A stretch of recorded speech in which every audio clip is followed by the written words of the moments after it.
Bien, seguimos en la mira. Federico Comesaña. Bueno, otro año más y seguimos hablando del déficit. Seguimos. El déficit como uno de los principales problemas macroeconómicos que tiene Uruguay. Esto es que Uruguay gasta por encima de lo que le está ingresando y el gobierno uruguayo, perdón, gasta por encima de lo que está ingresando y eso genera determinadas complicaciones. Si vamos al primer gráfico, el gráfico de cajón, cuando hablamos del déficit fiscal, lo que vemos es la evolución del rojo de las cuentas públicas y cómo, en definitiva, en los últimos tiempos se fue agravando hasta principalmente el arranque de este gobierno, en el cual se terminó estabilizando y en los últimos tiempos retrocediendo un poquito, apenas, el déficit fiscal. Es decir, hoy está en 3,8% del PBI, es un número alto y ese es un diagnóstico que todo el mundo hace y que genera algunos problemas, porque con un nivel de déficit así, que no alcanza ni siquiera para cubrir los ingresos del Estado, no alcanza ni siquiera para cubrir el gasto que se realiza en un año por parte del gobierno, esto es sin considerar lo que es el pago de deuda, el pago de intereses de deuda, o sea, en estos niveles actuales implica una dinámica de la deuda pública, es decir, endeudarnos para pagar esa deuda que hace que la deuda actual en el mediano plazo se convierta en algo difícil de sostener. Ese es un poco el diagnóstico, no es un problema de ahora, sino un problema de trayectoria futura de la deuda. Entonces, pero como en realidad el que nos presta hoy está tomando en cuenta lo que va a pasar a futuro, entonces lo que dice es, hoy empieza a preocuparse y dice, bueno, mirá que si esto no cambia, Uruguay no es un destino para invertir, para colocar mi capital tan seguro como parecía.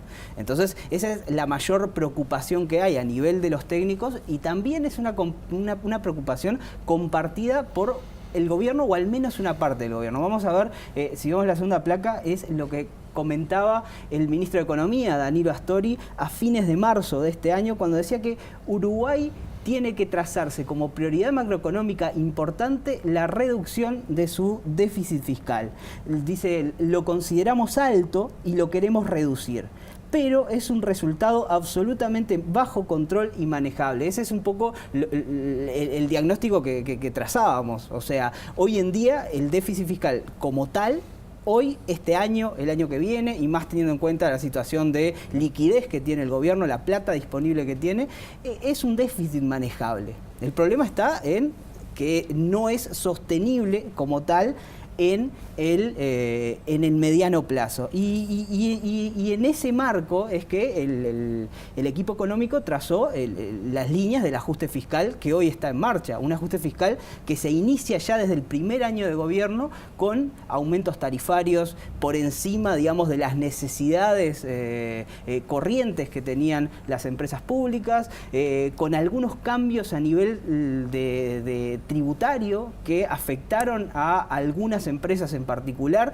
pero que constituyeron una inyección de ingresos para el Estado. Empresas de Estado que son superavitarias y que el Estado no, en lugar de rebajar las tarifas, utiliza ese dinero para poder paliar el déficit, ¿no? Exactamente, o sea, no solo aumentos de tarifas, sino también algunas empresas en particular que, dada la baja de precios de sus insumos, podía, digamos, trasladar eso a las tarifas y no lo hizo en los últimos años. Violentando además que en el tema fiscal su promesa electoral de no aumentar impuestos, ¿no? Exactamente, porque ya en una segunda fase del ajuste fiscal implicó directamente subir impuestos, como fue el IRPF para una franja de ingreso medio alto de los trabajadores uruguayos. Entonces, y se viene la rendición de cuentas. Y se viene la rendición de cuentas. La gran pregunta que va a pasar con el tema de los ingresos fiscales, ¿no? Por eso ahí está la gran interrogante hoy, no es de carácter económica, porque de hecho la economía está ayudando al gobierno en su cruzada, al equipo económico, al astorismo, en su cruzada por llevar al final del periodo un déficit al 2,5% del PBI. La economía está creciendo más de lo que se esperaba hace un año y poco. Esa es una buena noticia y eso ayuda al déficit fiscal porque está medido en relación al PBI. Si el PBI aumenta y el gasto no aumenta en consonancia con la actividad, entonces hay una reducción del déficit. La economía está ayudando, lo que no está ayudando es la política, y ahí es un poco la discusión que está hoy sobre la mesa. Es una discusión, en definitiva, es un tire y afloje por parte del gobierno y por parte de la fuerza política en particular, de, bueno, hasta dónde se puede ajustar. Y ahí me meto un poco en el terreno del Fito y la gran discusión, en definitiva, es, bueno, ¿qué hacemos? ¿Hasta dónde estamos dispuestos a sacrificar cuestiones vinculadas con el programa de gobierno, promesas electorales? Que de hecho el Frente tenía un programa muy ambicioso, porque desde este mismo espacio nosotros hemos cuestionado, me acuerdo en 2014 hablábamos de lo difícil que iba a ser financiar las promesas electorales, de los partidos en general, pero en particular del Frente Amplio. Se lo ha hablado con algunos sectores que quieren gastar, ¿no? Claro. Castillo acá el otro día, ¿no? Claramente, o sea, dijo, sí. habló de impuestos por supuesto, a las industrias agropecuarias. El sector de Constanza, el ala izquierda del Frente, ¿no? El sector de Constanza, el MPP, los comunistas, desde luego, ¿no? Un bocadillo, ya que me diste el pie, va a ser interesantísimo en términos analíticos ver cómo se posiciona el ministro de Economía, Daniel Astori, frente a la rendición de cuentas. Si afloja frente a esas presiones políticas que se vienen y las presiones sindicales que se recontra vienen, si afloja o no afloja. Porque una cosa es estar en modo ministro y querer ser solamente ministro y renunciar a querer ser candidato a la presidencia de la República, y otra cosa es ser ministro y tener un ojo puesto en el 2019. Entonces va a ser muy interesante ver vamos a ver la última gráfica. Cómo se maneja Astori. La última gráfica que tenemos, que es, Fede.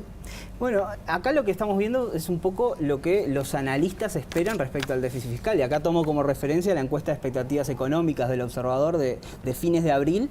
Y lo que muestra es que los analistas privados esperan una reducción del déficit para este y el próximo año, básicamente llevándolo a 3,6%, desde el 4% de 2016, que fue el máximo, a 3,6% este año y a 3,4% el año que viene. Medio punto. Esto implica una reducción bienvenida del déficit, sin embargo, es una reducción lenta. Este gradualismo que esperan los analistas y que, de hecho, cada vez, mes a mes, viene pronunciándose más, es decir, cada vez son menos optimistas respecto a la reducción del déficit, bueno,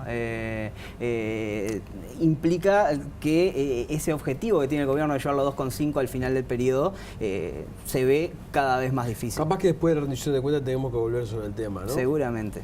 Los analistas políticos no esperamos una reducción del déficit. Fito y yo al menos. Bueno, nos vamos a una tanda, ya volvemos.